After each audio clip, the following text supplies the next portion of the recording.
to Codex Alimentarius. And that's very interesting because they're supposed to be about health and food worldwide. Some conflicts of interest that we'll talk about. So Codex started promulgating regulations and rules.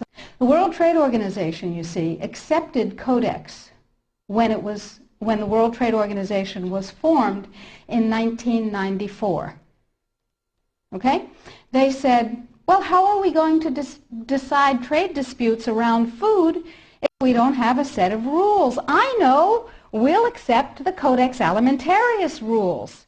And all the members of the WTO worldwide will, get ready for an Orwellian term, harmonize with our standards, with the Codex standards. If two countries go into the World Trade Organization dispute resolution process, and one of them is Codex compliant, and one of them is not Codex compliant, the one that is Codex compliant automatically wins regardless of the merit of the case. People are using Codex compliance as a weapon in a much bigger economic battle. So, every country in the world is racing to do what? To become Codex compliant. And you have to remember that Codex does not serve consumer well-being, does not serve health. It serves what I call the 5 bigs. Big pharma, big chema, big biotechna, big agribiz, and big medica. Little you and little me are not served by Codex in the least. Okay, so what does Codex do? Why do I care enough about Codex to close my practice and stop treating patients who came to me from around the world to help them regain their health and be radiantly well with non-toxic means, which is a very satisfying thing to do. I love it. And it also provided me with an income. That was nice. Nutrients under Codex not only are limited to those nutrients on the positive list, and we anticipate there will be 18 of them. What we're talking about is waking up one morning and being very surprised to find that high-potency, therapeutically effective, clinically significant nutrients are now illegal in the heroin is illegal. Not available with a prescription, illegal. If these nutrients have any impact on the human body, they are illegal. That's just the vitamin and mineral guideline. Let's talk about milk. Because under Codex, every dairy cow on the planet must be treated with Monsanto's recombinant bovine growth hormone. Furthermore, every animal on the planet must be treated with subclinical antibiotics.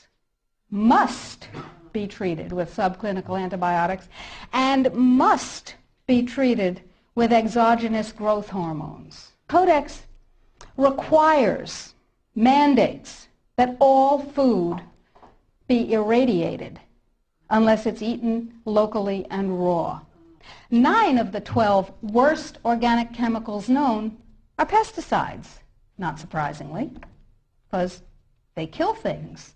And, of course, we have many processes and enzyme systems that are very much like insects and other pests, so they're not too good for us. But Codex has different ideas.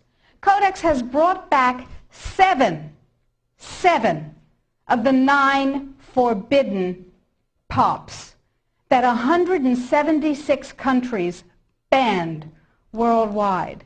Dieldrin, aldrin, hexachlorobenzene. And the food that is imported from other countries that contains these substances cannot be stopped at our borders, because otherwise it would be, God forbid, a trade violation. That's how Codex works. Codex, according to the World Trade Organization and the Food and Agriculture Organization joint projections. Now, I didn't make this up. Please, if you unfastened your intellectual seat belts, put them back on again.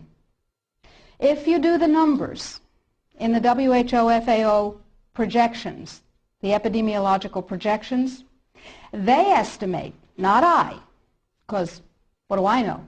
They estimate, they're the experts, that just the vitamin and mineral guideline alone, when it goes into global implementation on December 31st, 2009, will result in a minimum of 3 billion, that's B, bad, big, billion deaths.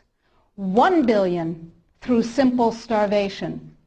Those folks who die are not particularly economically successful from the point of view of the corporations. When you're starving to death, how much good can you do when the issue is how much can you buy? Not a lot.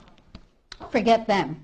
But the next 2 billion, they will die from the preventable diseases of undernutrition. So we're talking about food regulations that are in fact